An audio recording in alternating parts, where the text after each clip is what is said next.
रोज रोज एक ही तरह के स्नैक्स खाने से सभी चीज़ का टेस्ट सेम ही फील होने लगता है। तो ऐसे में मन करता है कि कुछ अलग और नया हो। हेलो फ्रेंड्स, आज मैं आपके साथ शेयर करने वाली हूँ ऐसी स्नैक रेसिपी जिसे खाने के बाद आप पुराने सारे स्नैक्स भूल जाएंगे। और साथ ही मैं ये भी आपके साथ शेयर करूंगी कि इसी रेसिपी को हम दो तरीकों से कैसे बना सकते हैं। तो वीडियो को एंड तक ज़रूर देखें। चलिए वीडियो स्टार्ट करते हैं। सबसे पहले हम आटा लगा लेते हैं। इसके लिए मैंने एक बड़े बर्तन में लिया है गेहूं का 1 कटोरी आटा। स्नैक्स को क्रिस्पी बनाना है तो इसके लिए लेंगे 1 चम्मच चावल का आटा और 1 चम्मच मैदा। साथ में डाल लेंगे नमक अपने टेस्ट के अकॉर्डिंग, जहाँ आधा छोटा चम्मच, और 2 चम्मच ऑयल मोइन के लिए। हाथ से आटे में ऑयल को अच्छी तरह से मिक्स कर लेंगे और थोड़ा थोड़ा पानी डालकर इसका एक मीडियम सॉफ्ट डो बना लेना है। आटा हमने लगाकर रेडी कर लिया है। इसे थोड़ी देर के लिए रेस्ट पर रखेंगे, तो इसके लिए इसे कवर कर देते हैं। और अब हम स्टफिंग रेडी कर लेते हैं। स्टफिंग के लिए यहाँ पर मैंने 2 उबले और मैश किए हुए आलू को लिया है। आप इसे ग्रेट करके भी ले सकते हैं।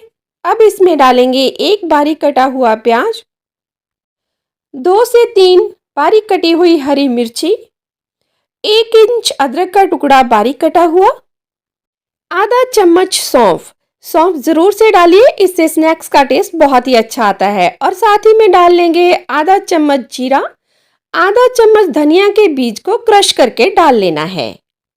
अगर आप इस स्टफिंग को इसी तरह से बनाते हैं तो ये बहुत ही टेस्टी स्नैक्स तैयार होंगे। 2 चुटकी हींग और आधा छोटा चम्मच नमक डाल लिया है मैंने। 1/4 चम्मच धनिया पाउडर, 1/4 चम्मच लाल मिर्ची पाउडर और कटा हुआ हरा धनिया डालकर इसे मिक्स कर लेना है। फ्रेंड्स, इस स्टफिंग का यूज़ सिर्फ आप इन्हीं स्नैक्स में नहीं बल्कि सैंडविच बनाने में भी कर सकते हैं, या इससे हम बहुत ही टेस्टी सा स्टफ्ड पराठा भी बना सकते हैं। स्टफिंग बनकर एकदम तैयार है, तो चलिए एक बार आटे को भी चेक करके देख लेते हैं। आटे को एक बार फिर से थोड़ा सा गूंद लेंगे, जिससे ये काफ़ी नरम मुलायम हो जाएगा।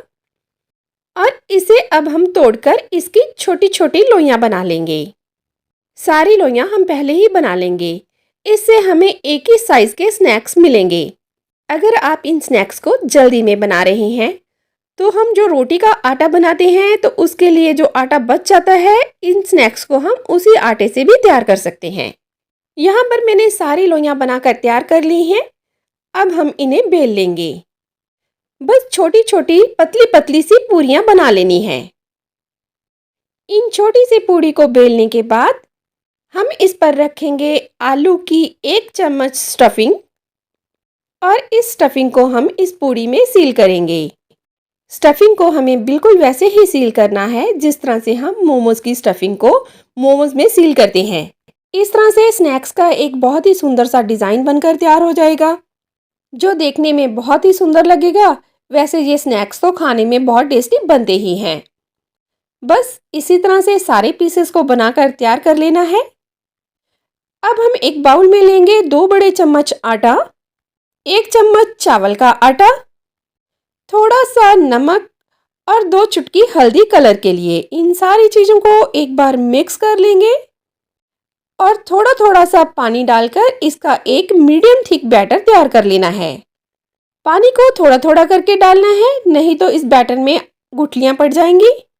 फिर इसमें डाल लेना है कटी हुई धनिया पत्ती और इसे मिक्स कर लेना है।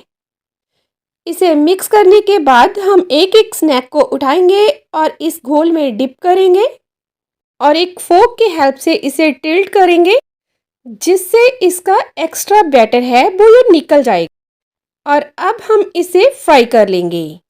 ऑयल को एक बार गर्म करके फ्लेम को मीडियम कर लेना है, लेकिन ध्यान रखिए फ्राई करते समय डिज़ाइन वाली साइड को हमें ऊपर की तरफ रखना है। फ्रेंड्स, मैंने आपसे कहा था कि इन स्नैक्स को हम 2 तरह से बना सकते हैं। पहला तरीका तो मैंने आपको बता ही दिया है। दूसरा तरीका, हम इन्हें मोमोज की तरह स्टीम करके भी बना सकते हैं। अगर आप इसे स्टीम करके बनाना चाहते हैं तो बैटर वाली प्रोसेस को स्किप कर दें। सिर्फ स्नैक्स को शेप देकर 20 मिनट के लिए स्टीम कर लें। बहुत ही कम सामान में, कम मेहनत में हम इन्हें स्नैक्स की तरह भी बना सकते हैं और बच्चों को खुश करने के लिए इन्हें मोमोज की तरह भी बनाया जा सकता है। स्नैक्स एकदम बढ़िया से फ्राई हो गए हैं, बहुत ही क्रिस्पी लग रहे हैं। इन्हें ऑयल से निकाल लेते हैं और अब हमें इन्हें कर लेना है सर्व। इन स्नैक्स को आप शाम की चाय के साथ बच्चों को टिफ़िन में डालकर भी दे सकते हैं। क्योंकि इसके डो में हमने चावल आटा डाला है तो इसलिए ये स्नैक्स बहुत ही देर तक क्रिस्पी बने रहते हैं। इन स्नैक्स को मैंने किचन के बेसिक से सामान से बनाकर ही रेडी किया है, इसलिए हम इन्हें कभी भी बनाकर तैयार कर सकते हैं। स्नैक्स के इन दो तरीके में से आपको कौन सा तरीका ज़्यादा अच्छा लगा, कमेंट करके ज़रूर बताएं। फिर मिलेंगे। Happy festivals.